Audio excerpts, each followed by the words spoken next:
دوپہر سے پہلے پہلے وہ بادشاہ رنچن اپنے دربار کے تمام لوگوں کے ساتھ اسلام میں داخل ہو گیا اور کلمہ شہادت پڑھ لیا، اور جب ظہر کی اذان کا وقت آ گیا تو اسی محل کے اندر اذان پڑھی گئی۔ عبد الرحمن بلبل رحمہ اللہ تعالیٰ نے جب بادشاہ کو مسلمان بنایا تو بادشاہ نے کہا اب کیا کرنا ہے کہ باقی لوگوں کو اسلام کی دعوت دینی ہے۔ انہوں نے کہا پیر صاحب پیر صاحب میں آپ کو تھوڑے گلی گلی پھرنے دوں گا، آپ یہاں تشریف رکھیں، میں سارے کشمیریوں کو پکڑ کر لاؤں گا اور لوگ کلمہ پڑھیں گے تو ٹھیک، ورنہ میں چھوڑوں گا نہیں۔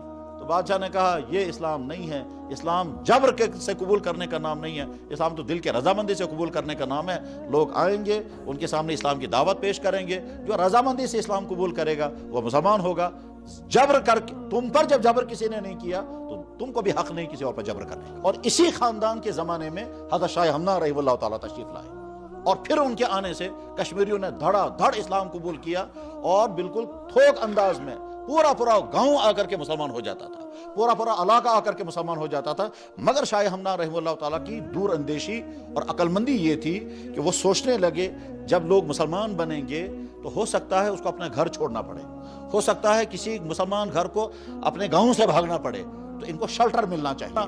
عبد الرحمن بلبل نے کہا یا اللہ، میں اسی نبی کے خاندان کا ہوں، میں بھی اس کفرستان کے ملک میں آیا، اسلام لے کر کے آیا، یہاں کچھ لوگوں نے اسلام قبول کیا، آگے یہ اسلام پھیل جانا چاہیے، میری قبر بھی یہی بننی چاہیے۔ ہم جس خطے میں رہتے ہیں جس کو بر صغیر کہتے ہیں، اس بر صغیر میں ایک طرف سے بہت بڑا ملک ہے بنگلہ دیش اور ہندوستان، ایک طرف بہت بڑا ملک ہے پاکستان، اس کے بیچ میں ہم ہیں۔ اس پورے خطے کا نام بر صغیر ہے۔ اس بر صغیر میں ہندوستان کے تمام علاقوں میں بھی اسلام پہنچ چکا تھا، اور پاکستان کے تمام علاقوں میں اسلام پہنچ چکا تھا، کشمیر محروم تھا۔ یہاں اولاً تو کوئی اسلام لے کر آنے کو تیار نہیں تھا، اور اگر کوئی آنا بھی چاہتا تھا تو یہاں کا موسم، یہاں کا رہن سہن نہ ہندوستان والوں کے ساتھ ملتا ہے نہ پاکستان والوں کے ساتھ ملتا ہے۔ یہاں کے لوگوں کی شکلیں الگ ہیں، یہاں کے لوگوں کا رہن سہن بھی الگ ہے، یہاں کے لوگوں کا مزاج بھی الگ ہے، یہاں کے لوگوں کا کھانا پینا بھی الگ ہے۔ وہاں کے لوگ کہتے ہیں دال روٹی کھانی، وہاں کے لوگ کہتے ہیں گوشت روٹی کھانی، کیسے چون ہاک بات، ان کا کھانے کا سسٹم الگ۔ اس لیے یہ ہر چیز میں بالکل الگ ہیں، ان کا جغرافیہ بھی الگ ہے، ان کی ہسٹری بھی الگ ہے، ان کی شکلیں بھی الگ ہیں، ان کا مزاج بھی الگ ہے، ان کا رہن سہن بھی الگ ہے، ان کی عادتیں اور اطوار بھی الگ ہیں۔ اور اس صورتحال کے اندر یہاں اسلام لے کر کوئی آنے کو تیار بھی نہیں تھا، اور اگر کوئی آتا تھا تو کبھی یہاں کی موسم کی مشکلات کی وجہ سے واپس چلا جاتا تھا، اور کبھی لینگویج کے گیپ کی وجہ سے یہاں بات پہنچ نہیں پاتی تھی، اور اس لیے صدیوں تک اسلام کی دولت یہاں نہیں آ سکی۔ کئی سو سال ہو چکے تھے پورے ہندوستان میں اسلام کا سورج، اسلام کا نور پھیلا ہوا تھا، مگر کشمیر محروم تھا، اور کئی سو سال ہو چکے تھے پاکستان کے تمام علاقوں میں اسلام اپنی پوری تابانی کے ساتھ تھا، کشمیر اسے محروم تھا۔ یہاں وہی کفر تھا، یہ شرک تھا، ظلم تھا، خرابیاں تھی، اور ایسی خرابیاں تھی کہ خرابیوں کے طوفان میں اللہ کی طرف سے یہاں عذاب بھی بہت آئے ہیں۔ ان عذابوں میں سے ایک بڑا خطرناک عذاب رہا ہے کہ یہ جو جھیل ولر ہے، جس کو کہتے ہیں کشمیر کی بر صغیر کی سب سے بڑی جھیل، ایشیا کی سب سے بڑی جھیل، جھیل ولر ہے، یہ جھیل نہیں اصل میں شہر تھا، اور چونکہ بہت زیادہ گناہ گاریاں وہاں ہوتی تھی اور کھلم کھلا ہوتی تھی، تو اس لیے اللہ کی طرف سے سزا آئی، عذاب آیا۔ ایک زلزلے میں زمین پھٹی، نیچے سے پانی آیا، اور اس پانی میں وہ شہر ڈبو دیا گیا، اور وہ شہر جو ہے وہ نیست و نابود ہو گیا۔ شہر کا نام تھا سندھ مت نگر، اس کا نام و نشان بھی ختم ہو گیا، اور پھر وہاں نیچے سے پانی نکل آیا، اس پانی ہی کا نام اب جھیل ولر ہے۔ اس کا تذکرہ کشمیر کے سب سے بڑے مورخ جس کا نام تھا مورخ غلام حسن، اس نے تاریخ لکھی ہے، تاریخ حسن، اس میں موجود ہے۔ سندھ مت نگر کا شہر عیاشیوں کا، ظلم کا، نافرمانیوں کا اڈا تھا۔ اللہ کی طرف سے اس پر عذاب آیا، اور وہ شہر انسانوں کے سمیت، عمارتوں کے سمیت ختم کر دیا گیا، اس کا نام و نشانی ختم ہو گیا۔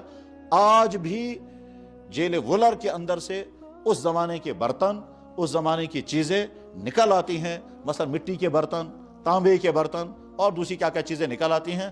اور میں نے بھی کئی کشتی چلانے والوں سے سنا، کیونکہ وہ بانڈی پور کے قریب میں ہی ہیں، انہوں نے سنا جی ہاں ہم کبھی کبھی گزرتے ہیں تو پانی کے اندر کچھ نظر آتا ہے، مگر ڈر لگتا ہے نیچے جاتے ہوئے۔ بہرحال یہ کشمیر جو ہے وہ کفرستان کا اڈا تھا، اور یہاں اسلام نہیں پہنچ پاتا تھا، اس لیے کہ کوئی آنے کو تیار ہی نہیں تھا۔ سب سے پہلا انسان جو یہاں اسلام کی دعوت لے کر کے آ گیا ان کا نام نامی تھا عبد الرحمن، اور کہیں اس کا نام آتا ہے شرف الدین، اور وہ سید خاندان کے تھے، پورا نام ہے سید شرف الدین عبد الرحمن بلبل، اور یہ چائنا سے آئے تھے۔ دنیا میں ترکستان دو ہیں، ایک ترکستان تو وہ ہے جس کو آج ٹرکی کہتے ہیں، جہاں کا ایک پرانا شہر تھا جس کو کہتے تھے قسطنطنیہ، اور بعد میں وہ قسطنطنیہ بدل کر کے استنبول بن گیا، اور یہ استنبول اصل میں ہے اسلام آباد۔ یہ استنبول بمعنی اسلام بول، تو اسلام آباد کا جو ترجمہ ہے وہی ترجمہ ہے اسلام بول کا، اور یہ اسلام بول استعمال ہوتے ہوتے استنبول بن گیا۔ استنبول کا شہر آج بھی ہے، آج اسے انقرہ کہتے ہیں۔ تو کبھی وہ قسطنطنیہ تھا کیونکہ قسطنطین نام کے بادشاہ نے اس کو بسایا تھا۔ بعد میں حضرت ابو ایوب انصاری رضی اللہ تعالیٰ عنہ کے زمانے میں جب وہ اسلام لے کر کے وہاں داخل ہوئے تو بعد میں اس قسطنطنیہ شہر کو جب وہ اسلام میں داخل ہو گیا اور پھر 800 سال تک وہاں اسلامی حکومت چلی ہے، تو اس قسطنطنیہ شہر کا نام استنبول رکھا گیا، آج اس کو انقرہ کہتے ہیں، استنبول بھی کہتے ہیں۔ دوسرا ترکستان ہے چائنا کے اندر، یہ عبد الرحمن بلبل رحمہ اللہ تعالیٰ سادات میں کے فرد تھے، اور یہ چائنا میں رہتے تھے۔ اس زمانے میں چائنا نہیں تھا، اس کو کہتے تھے مشرقی ترکستان، وہاں سے یہ عبد الرحمن بلبل سفر کر کے آئے ہیں۔ یہ نہیں معلوم ہے کہ ان کو کوئی بشارت دی گئی، یہ نہیں معلوم ہے ان کو کوئی حکم دیا گیا، کیا بات ہوئی ہے، بہرحال وہ وہاں سے چل کر کے آئے ہیں اور یہاں کشمیر میں داخل ہوئے اس ارادے سے کہ میں یہاں اسلام کی دعوت کا کام کروں گا اور یہاں کے لوگوں کو اسلام کی دعوت دوں گا۔ مگر بہت سوچنے کے بعد، بہت غور کرنے کے بعد انہوں نے یہ طے کیا کہ میں سب سے پہلے یہاں کے بادشاہ کو اسلام کی دعوت دوں گا، بجائے اس کے کہ میں عوام سے ملوں، سب سے پہلے مجھے بادشاہ کو اسلام کی دعوت دینی چاہیے۔ چنانچہ عبد الرحمن بلبل رحمہ اللہ تعالیٰ بڑی دعاؤں کے بعد مشکلات کا سفر برداشت کر کے پہنچے ہیں یہاں دریا جہلم کے کنارے تک، اور معلوم کیا کہ یہ بادشاہ کہاں رہتا ہے۔ پتہ چلا کہ فلاں جگہ پر اس کا محل ہے، بادشاہ کا نام تھا رنچن، پورا نام اس کا تھا رگیال بود رنچن، یہ بدھ مذہب کا تھا۔ یہ اس زمانے کشمیری سارے کے سارے تھے ہندو، مگر بادشاہ ان کا تھا بودھ۔ یہ بودھ کیسے یہاں بادشاہ بن گیا تھا اس کی تاریخ کا بھی ہمیں نہ ضرورت ہے نہ اس کا موقع ہے۔ بہرحال یہاں کا چھوٹا سا بادشاہ تھا رنچن، اور یہاں کا جو اصلی بادشاہ تھا، جو اس سے پہلے اصلی تھا جہاں کا بادشاہ، وہ جان بچانے کے لیے فرار ہو کر کشتواڑ چلا گیا تھا، تو کشتواڑ میں جان بچائے ہوئے تھا۔ یہ بار بار یہاں کشمیر سے لوگ اپنی جان بچانے کے لیے کشتواڑ جاتے رہے ہیں، تو وہ بادشاہ جو یہاں کا اصلی ہندو بادشاہ تھا وہ بھی اپنی جان بچانے کے لیے کشتواڑ گیا ہوا تھا، اور یہاں دوسرا بادشاہ تھا اس وقت، اس کا نام تھا رنچن۔ تو عبد الرحمن بلبل رحمہ اللہ تعالیٰ نے ارادہ کیا کہ میں اس رنچن سے ملاقات کر کے اس کو اسلام کی دعوت دوں گا۔ چنانچہ وہ چلتے چلتے شام کو پہنچے دریا جہلم کے کنارے۔ ان کا نہ کوئی جاننے والا تھا، نہ ان کے لیے کوئی ٹھکانہ تھا، نہ کوئی ہوٹل تھا، نہ کوئی سرائی تھی، اس لیے دریا کے کنارے پر ایک چٹان کے اوپر وہ بیٹھے، رات اسی پر گزاری۔ تہجد کے وقت میں بہت دعائیں کی، اس ٹھنڈی چٹان پر اس نے نہ جانے اس رات میں کتنے آنسو بہائے ہوں گے، کیونکہ ارادہ اس کا یہ تھا کہ مجھے کل صبح بادشاہ کو اسلام کی دعوت دینی ہے، اور فیصلے اللہ کی طرف سے ہوتے ہیں۔ وہ سوچتے تھے ادھر بھی پورے ملک میں اسلام کئی سو سال سے ہے، ادھر بھی پورے ملک میں اسلام کئی سو سال سے ہے، یہ بیچ میں کشمیریوں کا خطہ محروم ہے اور آج تک یہاں اسلام کی دعوت یا تو پہنچی نہیں یا کوئی لوگوں نے قبول نہیں کی ہے۔ اب میں صبح یہ بہت بڑا قدم اٹھانے والا ہوں، مجھے نہیں معلوم ہے کہ بادشاہ مجھے مہمان خانے میں رکھے گا کہ جیل خانے میں ڈالے گا، مجھے احترام کرے گا کہ قتل کرا دے گا، کچھ نہیں معلوم ہے کیا ہونے والا ہے۔ اس لیے رات بھر وہ دعائیں کرتے رہے۔ ان دعاؤں میں کیا کیا اس نے اللہ سے مانگا ہوگا اور کتنے آنسو بہائے ہوں گے اس چٹان کے اوپر۔ آج اگر وہ چٹان ہم کو ہاتھ آ جائے کتنی محبت کے ساتھ اس کو دیکھیں گے، اور کچھ لوگ تو شاید اس چٹان کو سجدہ بھی کر لیں گے، کیونکہ محبت میں انسان غلو کرتا ہے تو آگے حدود سے آگے نکل جاتا ہے۔ لیکن وہ چٹان کتنی یادگار چٹان ہوگی جس چٹان پر وہ آنسو بہائے گئے ہوں گے، اور جس چٹان پر کشمیر کی تاریخ میں پہلی اذان پڑی گئی۔ بہرحال فجر کی اذان نماز کا وقت ہو گیا، اس نے کہا میں اذان پڑھتا ہوں، اس ملک میں پہلی اذان۔ ہو سکتا ہے اس سے پہلے کسی نے پڑھی ہوگی، لیکن تاریخ میں اس کا تذکرہ نہیں ہے۔ اس سے پہلے مسلمان یہاں آئے ہیں سیاح بن کر، تاجر بن کر، چیزیں بیچنے کے لیے، لیکن دائی بن کر کے اسلام پہنچانے کی نیت سے کوئی نہیں آیا، اور آیا ہوگا تو اس کی تاریخ کا کہیں تذکرہ نہیں آتا ہے۔ میں نے بعض دفعہ بہت کوشش کی یہ معلوم کرنے کی سب سے پہلے کون سا مسلمان یہاں آیا ہے، تو بڑی مشکل سے سراغ لگا کہ کوئی حامیم بن اسحاق شام سے آیا ہے، وہ کشمیر میں داخل ہوا ہے۔ آگے وہ کہاں چلا گیا وہ نہیں معلوم، اس نے یہاں اسلام کی دعوت کا کام کیا یا نہیں، اور زندہ واپس چلا گیا، یہیں کہیں وفات ہو گئی، واللہ عالم، اس کا سراغ اتنا ملتا ہے۔ اور اس کے ساتھ ساتھ ایک اور شخص تھا، اس کا نام تھا شمس الدین، وہ یہاں کشمیر میں بزنس کرنے کے لیے آتا تھا، وہ یا تو ادھر منگولیا کا سائیڈ کا تھا یا چترال سائیڈ کا تھا، بہرحال شمس الدین یہاں آتا رہا ہے اور وہ یہاں کے لوگوں کی زبان بھی تھوڑی تھوڑی بولتا تھا اپنی بزنس پرپس کی بنیاد پر۔ ایسے مان لیجیے جیسے یہاں بہت سارے یہ جو ہاؤس بوٹوں میں کام کرنے والے ہیں وہ بعض دفعہ 5-5 6 زبانیں بولتے ہیں اور ان پڑھ انسان ہے۔ ہاؤس بوٹ میں کام کرنے والا انسان ہاؤس بوٹ میں کام کرتا ہے، وہ انگریزی بھی بولتا ہے، وہ فرنچ بولتا ہے، وہ جرمنی بولتا ہے، مختلف لوگوں کی زبانیں بولتا ہے۔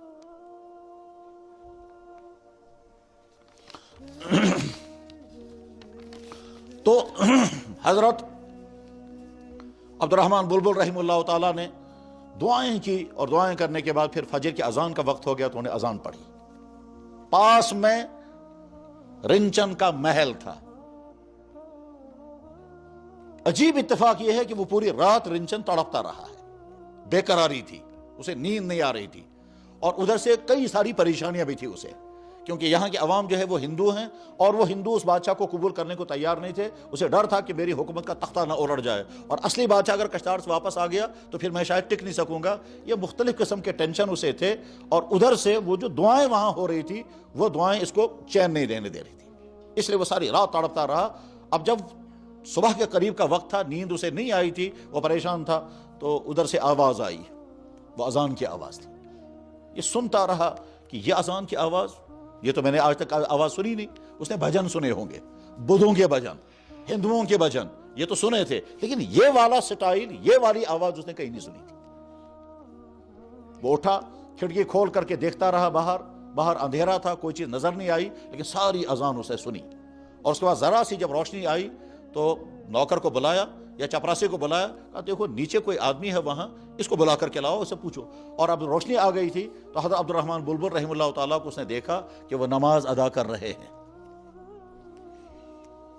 حنفی اصول کے مطابق فجر کی نماز اس وقت پڑھنی چاہیے جب روشنی آ چکی ہو، اور یہ اصول اس لیے ہے کہ ایک تو حدیث میں ہے، جناب رسول اکرم صلی اللہ علیہ وسلم نے فرمایا اسفروا بالفجر فإنه أعظم للأجر، فجر کی نماز دیر سے پڑھو، جب روشنی آ جائے تب فجر کی نماز ادا کرو، ثواب زیادہ ہوگا۔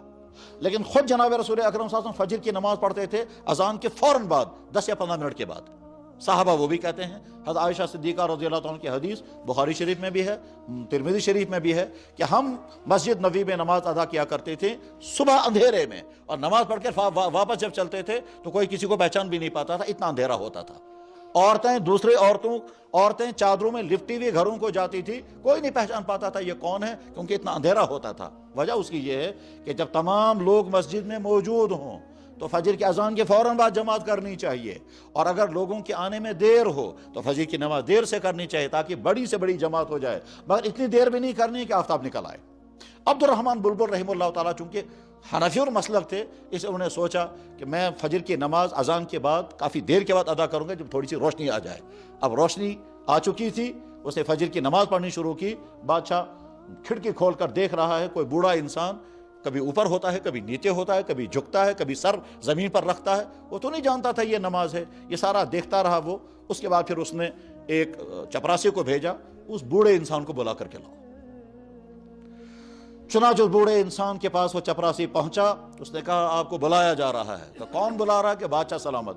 تو عبد الرحمن بلبل کے احساسات اور جذبات عجیب ہو گئے کہ یا اللہ، پہلے تو مجھے فکر یہ تھے کہ مدینہ اندر آسنت کنہ، مجھے اندر اپائنٹمنٹ ملے گا بھی یا نہیں، اجنبی انسان، پردیسی انسان، جاننے والا کوئی نہیں، اور اس کے بعد پھر لینگویج کا گیپ الگ، تو اب تو وہیں سے مجھے بلایا جا رہا ہے، لیکن یہ نہیں معلوم ہے کہ میرے ساتھ سلوک کیا ہوگا۔ بس یا اللہ میرے ساتھ جو بھی سلوک ہو جائے، لیکن جس دین کو لے کر کے میں اندر جانا چاہتا ہوں اس میں مجھے کامیابی ملنی چاہیے۔ چنانچہ عبد الرحمن بلبل اندر داخل ہو گئے۔ اب وہ بادشاہ ان سے بات کرنا چاہتا ہے، بات سمجھ میں نہیں آتی ہے، اس کی لینگویج کچھ اور ہے اور عبد الرحمن بلبل رحمہ اللہ تعالیٰ کی زبان کچھ اور ہے۔ بادشاہ نے کہا ڈھونڈو کسی انسان کو جو کم سے کم ٹرانسلیشن کا کام کرے اور یہ بتائے یہ کیا کہنا چاہتا ہے اور ہے یہ کہاں کا آدمی۔ میں نے پہلے عرض کیا تھا کہ ایک شخص آتا تھا یہاں شمس الدین کے نام سے، اور وہ بزنس کرنے کے لیے آتا تھا۔ حسن اتفاق کہ شمس الدین اس وقت کشمیر میں موجود تھا۔ وہ آتا تھا چترال کے سائیڈ سے شاہتوس لے کر کے یہاں فروخت کرنے کے لیے، اور وہ واپس جاتا تھا، اسے یہاں کی زبان بھی جانتا تھا۔ یہ عجیب حسن اتفاق ہے، یہ حسن اتفاق بہت اہمیت کے ساتھ میں بول رہا ہوں، اور یہ حسن اتفاق اس لیے میں عرض کر رہا ہوں کہ جب جناب رسول اکرم صلی اللہ علیہ وسلم کا خط اس زمانے کے سب سے بڑے بادشاہ ہیراکل کے نام پر پہنچا ہے، ملک شام، روم کا سب سے بڑا بادشاہ ہیراکل روم میں اس وقت نہیں تھا، یہ ملک شام میں تھا، بیت المقدس میں، اور یہ عبادت کرنے کے لیے وہاں گیا تھا، اور عبادت کرنے کا خاص مقصد تھا اس کی ایک لمبی ڈیٹیل ہے، اس کو میں چھوڑ دیتا ہوں۔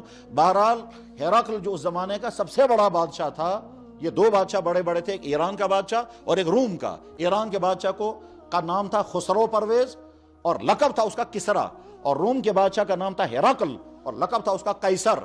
تو قیصر اور کسرا ان دونوں کے آپس میں جنگیں چلتی رہتی تھی، کبھی یہ حاوی ہو جاتا تھا، کبھی وہ حاوی ہو جاتا تھا۔ یہ وہ زمانہ تھا کہ جس میں قیصر کا پلہ بھاری تھا اور ایران کی حکومت جو ہے وہ کمزور پڑ گئی تھی ایک خطرناک جنگ کے نتیجے میں۔ تو اس خطرناک جنگ میں کامیاب ہونے کی وجہ سے قیصر نے یہ نیت کی تھی میں پیدل بیت المقدس جاؤں گا، وہاں جا کر کے عبادت کروں گا، کیونکہ اللہ نے مجھے فتح عطا کی ہے۔ وہ پیدل سفر کر کے پہنچا تھا ملک روم سے ملک شام بیت المقدس، اور جناب رسول اکرم صلی اللہ علیہ وسلم کا مکتوب گرامی وہی بیت المقدس پہنچا۔ وہ خط سیرت کی تمام کتابوں میں بھی اور حدیث کی کتابوں میں بھی، بلکہ امام بخاری رحمہ اللہ تعالیٰ نے اس کو بخاری شریف میں نقل کیا پہلے ہی چپٹر میں۔ بخاری شریف کا پہلا چپٹر ہے وحی کا بیان، اس وحی کے بیان میں اس خط کو لائے ہیں۔ وہ اس خط کا وحی سے کیا تعلق ہے وہ یہاں کی بحث نہیں ہے، وہی سمجھنے کی چیز ہے کہ اس حدیث کو، اس خط کو وہ وحی کے چپٹر میں کیوں لائے، وحی کے ساتھ اس کا کیا جوڑ لگتا ہے۔ بہرحال جب جناب رسول اکرم صلی اللہ علیہ وسلم کا وہ خط وہاں پہنچا ہے تو بادشاہ نے کہا جس آدمی کی طرف سے یہ خط آیا ہے اس آدمی کے متعلق مجھے معلومات کرنی ہے، یہ کون ہے، کس مزاج کا ہے، اخلاق کیسے ہیں، رویہ کیسا ہے، رہنے والا کہاں کا ہے، خاندان کیسا ہے، یہ ساری معلومات مجھے ہونی چاہیے، مگر معلومات شام میں کون دے گا؟ تو اس نے کہا دیکھو بازار میں کوئی ملک عرب کا کوئی آدمی اگر ملے گا تو اسے لے آؤ۔ حسن اتفاق یہ اس زمانے میں جو حضور کا جب سب سے بڑا دشمن تھا وہ ابو سفیان تھا، ابو سفیان ملک شام میں موجود تھا۔ چنانچہ ابو سفیان کو بلایا گیا پورے قافلے کے سمیت کہ آپ کو بادشاہ بلا رہے ہیں۔ وہ حیران بھی ہو گیا، آج تک تو ہم سوچ بھی نہیں سکتے تھے بادشاہ سلامت ہمیں بلائیں گے، وہ بھی قیصر اور کسرا، عرب کے لوگ تصور بھی نہیں کر سکتے تھے اس طرح کے بڑے بادشاہوں کے دربار میں پہنچنے کا۔ اب حیران بھی ہو گیا، تو بہرحال ابو سفیان اب دربار میں پہنچا پورے قافلے کے سمیت، اور اس وقت بادشاہ نے بیچ میں ٹرانسلیٹر کھڑا کیا، ترجمان۔ اس نے کہا اس سے کہو میرے پاس ایک خط آیا ہے، اس خط کے بارے میں تم سے مجھے معلومات کرنی ہے، صحیح صحیح جواب دینا۔ اور ساتھ میں پیچھے والے لوگوں سے کہا یہ پیچھے جو کھڑے ہیں اس کے ساتھی، ان سے کہو میں ان سے سوال کروں گا، اگر جواب صحیح دیا تو بہت اچھا، اگر جواب اس نے غلط دیا تو تم ہاتھ اٹھا کر کہنا جواب غلط دے رہا ہے۔ ابو سفیان کہتے ہیں میں تھوڑا پریشان بھی ہو گیا کہ میرے لوگوں کو پیچھے سے میرے ساتھ کھڑا کر دیا ہے، میں غلط جواب دے بھی نہیں سکتا۔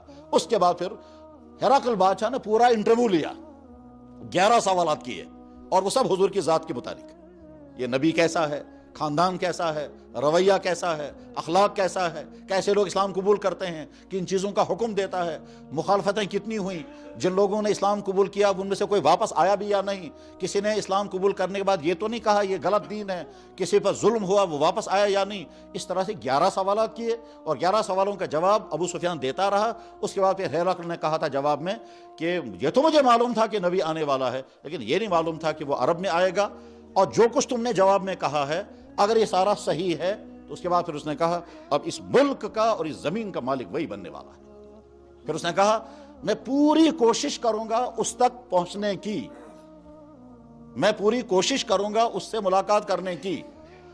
پھر جملہ اس کا ہے، بخاری میں حدیث ہے، لو وصلت عنده لغسلت عن قدمه، اگر میں اس تک پہنچ سکا تو اس کے پاؤں کو دھوؤں گا۔ کاسے چوانا بچمس کور چلت خبر چھلمچا آستان کہیں اس کن یا گرمچا کہیں اس کے، مگر کہتے ہیں بچمس کور چلت۔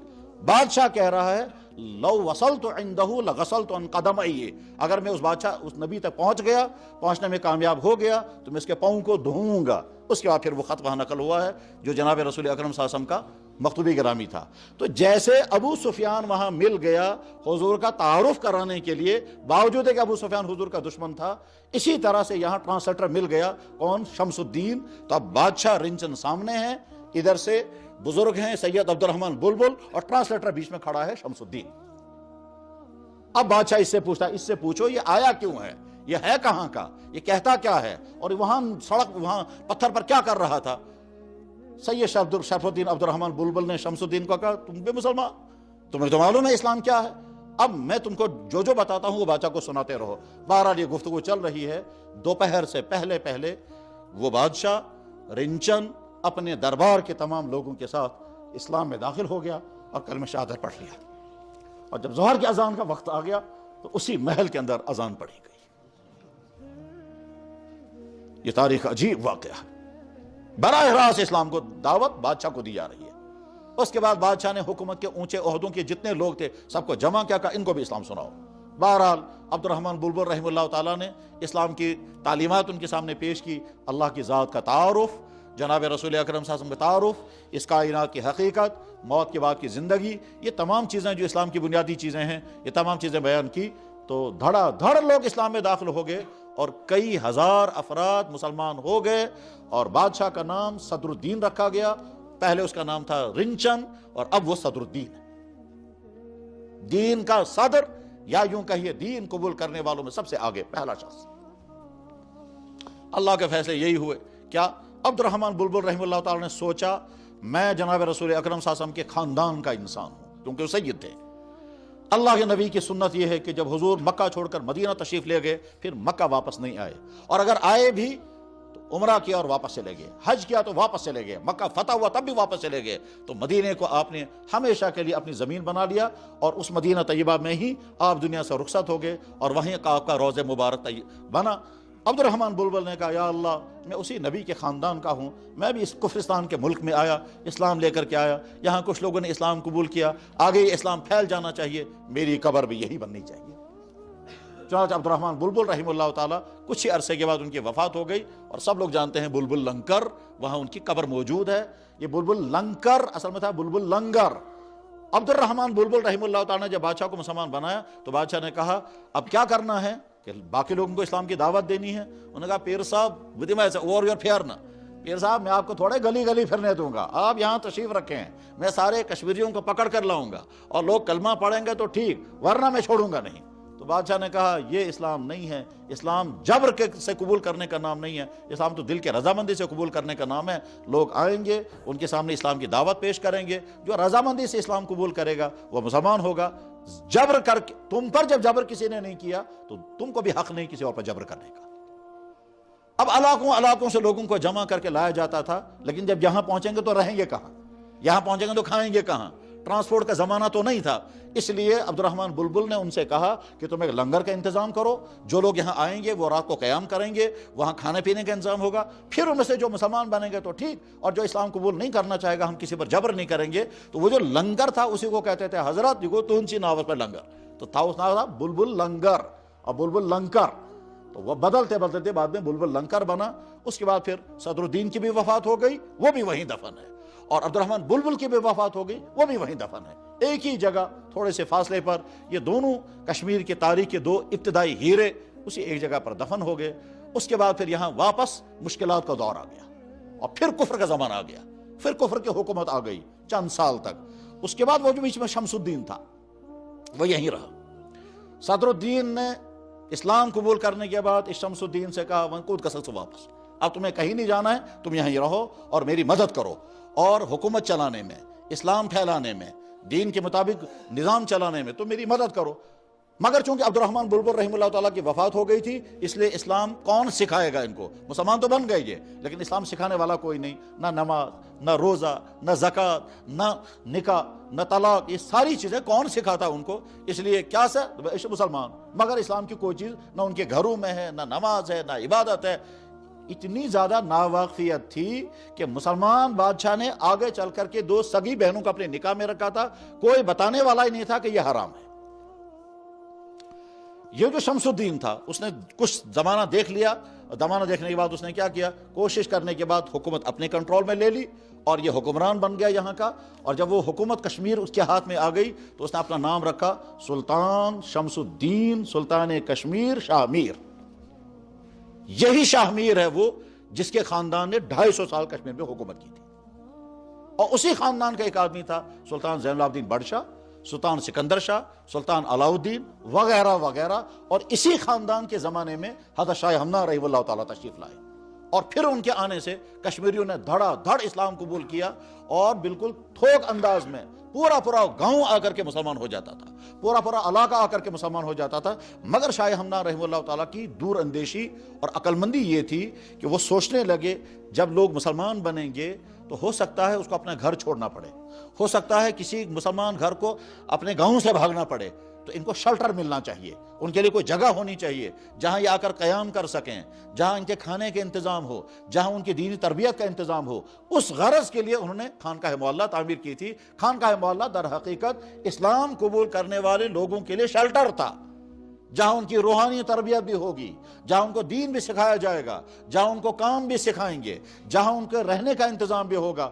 یہ تھا وہ خانقاہ، اور یہ ایک ہی جگہ نہیں، جہاں جہاں شاہ ہمدان رحمہ اللہ تعالیٰ گئے وہاں یہ اسلامک سینٹر انہیں قائم کیا۔ اس اسلامک سینٹر کو اس زمانے میں خانقاہ کا نام دیا گیا، ورنہ اصل میں وہ اسلامک سینٹر تھا۔ جیسے آج یورپ میں جہاں مسلمان مضبوط ہو جاتے ہیں وہ کیا کرتے ہیں؟ اسلامک سینٹر بنائیں گے، وہی نماز ہوگی، وہیں کھانے پینے کا انتظام بھی ہوگا، وہیں ان کے وہاں پروگرام بھی چلتے ہیں، وہیں ان کی تقریریں ہوتی ہیں، وہیں ان کے بچوں کو دین کی تعلیم پڑھے، نام رکھتے ہیں اسلامک سینٹر۔ یورپ کے بہت سارے شہروں میں یہ اسلامک سینٹر چلائے جاتے ہیں، اور اس کے سوالات بھی آتے ہیں کہ اسلامک سینٹر میں ہم کیا کیا چیزیں رکھ سکتے ہیں۔ اسی میں عورتوں کا پورشن الگ ہوگا، مردوں کا الگ ہوگا، بچوں کی تعلیم الگ ہوگی، تبلیغ والے الگ ٹھہرنے کا انتظام کرتے ہیں، تو نام ہوتا ہے اس کا اسلامک سینٹر۔ اس کو پچھلے زمانے میں کہتے تھے خانقاہ۔ اس خانقاہ میں یہ ساری چیزیں ہوتی تھی، ان کو کلمے بھی سکھاتے تھے، نماز بھی سکھاتے تھے، روحانی تربیت بھی ان کی ہوتی تھی، ذکر و اذکار بھی سکھاتے تھے، کام بھی سکھاتے تھے، اور آگے چل کر ان کے جن کے رشتے نے ان کے رشتوں کا انتظام بھی ہوتا تھا۔ یہ سارا نظام اسی جگہ سے چلتا تھا۔ بہرحال شاہ ہمدان رحمہ اللہ تعالیٰ کے بعد اگلی تاریخ میں کشمیر کے جن بزرگوں کے بڑے احسانات کشمیر پر، انہی میں حضرت شیخ نور الدین ولی، انہی میں بابا زین الدین کشتواڑ کے رہنے والے ایک بزرگ تھے، اور وہ حضرت شیخ نور الدین ولی کے پاس آئے، اور اس زمانے میں پریشانی کھڑی ہو گئی تھی کہ کچھ زبردست صاحب علم پنڈت اسلام پر اعتراضات کرتے تھے، ان کا جواب دینا مشکل تھا، تو بابا زین الدین نے ان پنڈتوں کا جواب دیا، ان کے ساتھ وہ مناظرے کرتے تھے اور اسلام کی حقانیت کو ثابت کرتے تھے۔ تو یہ ایک پورا گروپ تھا، بابا پیام الدین، بابا نصیب الدین، بابا زین الدین، اور بھی کئی حضرات تھے۔ ان تمام حضرات کی ان قربانیوں کا نتیجہ یہ نکلا کہ اسلام یہاں پھیلا، مستحکم ہوا اور چلتا رہا، اور اس کے بعد پھر اگلے دور میں آ کر کے مسائل بھی پیدا ہو گئے اور اسلام یہاں کمزور ہو گیا علم کے اعتبار سے۔ یہ وہ زمانہ تھا کہ جب یہاں شیعوں کی کا ظالمانہ دور آیا، اس کے بعد پھر مغلوں کا دور آ گیا، جنہوں نے یہاں صرف گارڈن تو بنائے لیکن یہاں دین کا کوئی کام نہیں کیا۔ اس کے بعد پھر افغانیوں کا زمانہ آ گیا، انہوں نے یہاں ظلم بہت عجیب عجیب کیے، مگر دین کا کوئی کام ان سے نہیں ہو سکا۔ وہ دین کا کیا کام وہ کرتے؟ وہ تو کبھی کسی ہندو پکڑ کر کہتے تھے او بٹا کلمہ پار کا کننا، اب بیچارہ وہ کہتا تھا جناب بالکل ٹھیک ہے، آپ مجھے بتائیں کیا کرنا ہے، کہا جلدی کلمہ پڑھو۔ اب اس کو پکڑ کر کے رکھا کلمہ پڑھے گا یا نہیں، وہ کہتا جناب میں پڑھوں گا، پڑھاؤ، تو دوسرے سے کہتا تم پڑھاؤ کلمہ، مجھے تو یاد نہیں ہے۔ اس کے بعد پھر سکھوں کا دور آیا، اس میں تو اتنے مظالم ہوئے ہیں کہ جس کو سن کر کے رونگٹے کھڑے ہوتے ہیں۔ جب سکھوں کو پتہ چلتا تھا فلاں مسجد میں لوگ نماز پڑھتے ہیں، سکھوں کے ریجمنٹ باہر آ جاتی تھی اور سب سے پہلے امام کو باہر نکال کر سب کے سامنے اس کی کھال نکالتے تھے۔ ایسا بھی ہوا کہ سب کے سامنے اس کو چھروں سے ذبح کیا گیا تاکہ یہاں نمازیں نہ ہوں۔ جامع مسجد میں گھوڑے باندھے گئے، خانقاہ معلیٰ مکفل کر دی گئی، تمام مسجدیں یا تو مسمار کر دی گئی اور یا پھر ان کو تالے لگا دیے گئے۔ تو سکھوں کا ظالمانہ دور، اس کے بعد پھر ڈوگروں کا دور۔ اس پورے دور کے اندر مسلمان تو یہاں قائم باقی رہے، مگر اسلام کی نہ تعلیم ہوتی تھی، نہ مدارس تھے، نہ علماء رہے، اور علماء جو تھے وہ یا تو یہاں سے رخصت ہو کے چلے گئے یا وفات پا گئے۔ تو اس طرح سے اسلام آگے باقی تو رہا نام کی حد تک۔ اس زمانے میں جو ہمارے یہ امام صاحبان تھے یا ہمارے جو پیر صاحبان تھے، ان کی اتنی مہربانی ہے، ایک تو انہیں نمازیں قائم رکھی، جنازے پڑھتے تھے، نکاح پڑھتے تھے اور ختم شریف پڑھتے تھے۔ یہ چار کام وہ کرتے رہے، بس اتنا ہی اسلام آگے چلتا رہا۔ اگر کسی کو دین پڑھنا ہوتا تھا تو کشمیر سے باہر جانا پڑتا تھا، یہاں دین کا کوئی ادارہ بھی نہیں تھا۔ شاہ میری دور میں بہت بڑے بڑے مدرسے یہاں قائم ہوئے۔ کہتے ہیں ایک مدرسہ تھا یہاں، مدرسہ عروۃ الوثقیٰ، وہ عروۃ الوثقیٰ جہاں مدرسہ تھا اس محلے کا نام رکھا گیا تھا عروۃ الوثقیٰ۔ آگے چل کر کے اس کو کہتے تھے آروٹ، وہ آج بھی کہیں آروٹ ہے، کہیں کتاب تو میں نے یہیں پڑھا ہے، آپ لوگوں کو پتا ہوگا یہ آروٹ کا جائج۔ عالم ایسے ایسے یہاں پیدا ہوئے کہ پورے برصغیر میں ایسے عالم نہیں تھے۔ چنانچہ حضرت مجدد الفسانی رحمت اللہ علیہ، جس نے بر صغیر میں اسلام کو اس وقت بچایا جب خود مسلمانوں نے اسلام کو ختم کرنے کا فیصلہ کر لیا تھا اور حکومت کی سطح پر فیصلہ کیا تھا۔ وہ تو بڑی بھیانک تاریخ ہے۔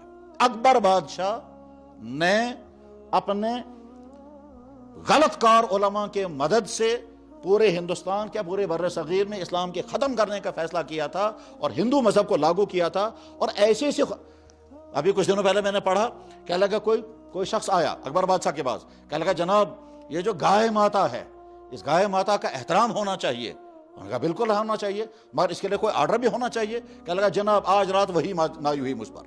وہ کہتا ہے آج رات مجھ پر وہی نازل ہوئی اور وہ آپ کے لیے وہی آئی ہے۔ سناؤ وہی کیا ہے؟ کہتا جی وہی یہ آئی ہے۔ وہی کے الفاظ یہ سنائے اس نے، یا ایھا البشر لا تذبح البقر وان تذبح البقر تدخل فی السقر۔ اے انسان گائے کو ذبح مت کرنا، اگر تو نے گائے ذبح کی تو تو جہنم میں چلا جائے گا۔ یہ خرافات۔ اکبر بادشاہ نے کہا بہت اچھا، آج کے بعد خنزیر حلال ہے، گائے کھانا حرام۔ آج کے بعد پوجا پاٹ کے لیے سورج کی پوجا پاٹ کرنی ہے، سوریہ نمسکار، ٹھیک، اور نمازیں بین کر دی گئی۔ آج کے بعد غرض یہ کہ سارے دین کو ختم کر دیا تھا، بدل دیا تھا۔ مجدد الفسانی رحمت اللہ علیہ نے اس کا مقابلہ کیا ہے، اور آج اگر بر صغیر میں اسلام موجود ہے تو جن مشکل حالات سے نکل کر کے آیا اس میں ایک مرحلہ وہی تھا، بلکہ بر صغیر میں اسلام داخل ہونے کے بعد سب سے مشکل مرحلہ وہی تھا کہ جب اسلام ختم ہو رہا تھا اس وقت مجدد الفسانی رحمت اللہ علیہ نے اس اسلام کو بچایا۔ کس طرح سے بچایا اس کی بڑی لمبی تاریخ ہے۔ یہ مجدد الفسانی شاگرد تھے دو کشمیری عالموں کے، ایک کشمیری استاد کا نام تھا کمال الدین، شیخ کمال الدین، اور دوسرے استاد کا نام تھا شیخ یعقوب صرفی۔ مجدد الفسانی رحمت اللہ علیہ نے عربی گرامر، منطق، فلسفہ، اصول فقہ، یہ سارے علم پڑھے ہیں شیخ کمال الدین سے، اور قرآن، تفسیر، حدیث اور فقہ یہ پڑھے تھے شیخ یعقوب صرفی سے۔ دونوں کشمیری استاد تھے۔ کوئی ایسے علماء یہاں پیدا ہوئے ہیں۔ ان بڑی شخصیات میں سے ایک بڑی شخصیت تھی بابا نصیب الدین غازی کی بھی، جو یہاں قیام پذیر رہے ہیں۔ انہوں نے یہاں عبادتیں کی ہیں، یہاں انہیں اوقاف کیے تھے، اپنی عبادت گاہ کو بطور مسجد کے انہوں نے وقف کر دیا تھا۔ اور یہ دراصل سلسلہ یہ تھا، مزاج اس وقت یہ تھا کہ جو آدمی تیار ہوا وہ کسی علاقے میں جا کر کے چاہتا تھا اس علاقے کے لوگوں کو میں اسلام سکھاؤں گا۔ بالکل آپ کے قریب میں یہ مسجد ہے بابا داؤد مشکاتی۔ عجوبہ ہے تاریخ کا کہ ایک انسان ہے، یہ حج کرنے کے لیے گیا، وہاں اس نے کتاب دیکھی مشکات شریف، وہ حیران ہو گیا، حدیث کی کتاب ہے، ہم نے تو سنا بھی نہیں نام اس کا، ہم تو کشمیر میں سوچ بھی نہیں سکتے اس کو۔ تو جس آدمی کے پاس وہ کتاب تھی اسے کہنے لگے جناب یہ کتاب مجھے دے دو، میں کشمیر لے جاؤں گا۔ اس نے کہا میرے پاس ایک ہی نسخہ ہے اور یہ بھی ہاتھ کا لکھا ہوا ہے، اس زمانے میں پرنٹ نہیں ہوتا تھا، یہ میں تمہیں کیسے دے سکتا ہوں؟ اس نے کہا جناب میں اس کو نوٹ کرتا، مگر نوٹ کرنے کے لیے تو بہت وقت چاہیے اور میں نوٹ نہیں کر سکوں گا، تو ایک کام کر سکتے ہیں آپ 2-3 دن کے لیے، چند دن کے لیے مجھے دے دیں۔ کہنے لگا ہاں ٹھیک ہے، تم مجھے لگتے ہو امانت دار انسان ہو تو چند دن کے لیے مطالعہ کرنے کے لیے لے جا سکتے ہو۔ بابا داؤد کہتے ہیں میں جب کتاب لے کر کے آیا تو میں سوچا مجھے مطالعہ کرنا چاہیے، یہ زبانی یاد کرنی چاہیے، مطالعہ کر کے کچھ حدیثیں یاد رہیں گی، کچھ بھول جائیں گی، مجھے زبانی یاد کرنی چاہیے۔ چنانچہ حرم شریف میں اس نے مشکات شریف زبانی یاد کرنی شروع کی اور صرف 1 ہفتے کے اندر ساری مشکات شریف زبانی یاد کر لی۔ اور اس کے بعد جب واپس آئے ہیں وہ تو ان کا نام یہ رکھا گیا بابا داؤد مشکاتی۔ مشکاتی مطلب جس کو مشکات شریف زبانی یاد ہے۔ ایک بزرگ تو کشمیر کی تاریخ کو اتنے بابا داؤد خاکی، ان کو کہتے تھے یہ ابو حنیفہ ثانی ہیں۔ ابو حنیفہ ثانی کا مطلب یہ ہے کہ اسلامی قانون بنانے کے لیے، فقہ مرتب کرنے کے لیے جیسا علم ہونا چاہیے، امام ابو حنیفہ رحمہ اللہ تعالیٰ کے پاس ویسا علم تھا۔ اس کے بعد کشمیر کی تاریخ میں اس شخص کے پاس ویسا علم تھا۔ یہ تو کبھی کبھی تاریخ کے طور پر بھی کہا جاتا ہے، لیکن بہرحال یہ بابا داؤد خاکی رحمہ اللہ تعالیٰ یہاں کے شیخ الاسلام تھے، یہاں کے سب سے بڑے مفتی بھی تھے، سب سے بڑے قاضی بھی تھے، اور اس کے بعد پھر وہ بیعت ہو گئے تھے حضرت مخدوم صاحب سے، اور حضرت مخدوم صاحب رحمہ اللہ تعالیٰ کی روحانی تربیت کی تھی۔ بہرحال کشمیر کی تاریخ کے ان بزرگوں کی حالات پڑھنے چاہیے، ان کے کارنامے، ان کا مزاج، ان کے عبادت کا طریقہ جتنا زیادہ پڑھیں گے اس سے ہمارے دل میں قدر آئے گی یہ اسلام کن کن قربانیوں سے ہم تک پہنچا ہے۔ اور اس میں بعض عجیب عجیب واقعات بھی آتے ہیں۔ بعض دفعہ تو انسان سوچتا ہے خدا جانے بات صحیح بھی ہے یا نہیں۔ مورخ حسن نے لکھا کسی مسجد میں ایک امام تھا اور وہ جوان تھا اور بہت خوبصورت تھا اور وہ بے نکاح کے تھا۔ محلے میں کوئی خاتون تھی جس کا شوہر کہیں سفر میں گیا ہوا تھا اور وہ بہت دن اپنے شوہر کا انتظار کرتے کرتے تنگ آ گئی تھی۔ ایک دن اس نے سوچا اور کوئی نہیں، اسی امام کو میں گھر لے جاؤں گی۔ چنانچہ اس امام کو اس نے گھر بلایا اور کھانا وانا کھلایا، اس کے کھاتے تواضع کی۔ اس کے بعد پھر اس عورت نے کچھ ایسے اشارے کیے جس سے امام سمجھ گیا کہ یہ تو مجھے گناہ کی بات کہہ رہی ہے۔ اس نے نکلنا چاہا تو اس عورت نے کہا گیٹ بند ہے، وہاں تالا لگا ہوا ہے، باہر نہیں جا سکتے۔ اس امام نے سوچا کہ اس کا مطلب یہ ہے کہ میرا کردار داغدار ہو جائے گا، مجھے تو گناہ میں مبتلا ہونا ہے، مجھے اپنے آپ کو گناہ سے بچانے کے لیے کیا کرنا چاہیے۔ جب اس کو اور کوئی طریقہ سمجھ میں نہیں آیا تو اس عورت سے پوچھا کچن کہاں ہے؟ اس نے کہا یہاں ہیں۔ وہ عورت سوچا یہ کوئی پانی وانی پینے کے لیے جائے گا، تو آج وہاں گیا اور وہاں سے چھری اٹھا کر کے لایا اور اپنے پیشاب کی جگہ کو کاٹ دیا۔ نہ رہے بانس نہ بجے بانسری۔ اس کے بعد خون نکل رہا ہے اور وہ اندر آ گیا عورت کے بعد۔ اس نے کہا نکل جاؤ، دفع ہو جاؤ۔ اپنے کردار کو بچانے کے لیے امام نے یہ بھی کیا۔ مورخ حسن نے، تاریخ حسن نے یہ واقعہ لکھا ہے، آپ جب یہ بھی پڑھنا چاہیں گے اس میں پڑھ سکتے ہیں۔ واللہ عالم یہ واقعہ صحیح ہوا لیکن کتاب میں لکھا ہے۔ غرض یہ کہ یہ ہے ہماری روشن تاریخ۔ اس روشن تاریخ کا نتیجہ ہے کہ ہم تک یہ اسلام کی دولت پہنچی، اللہ نے ہم کو یہ انعام عطا فرمایا۔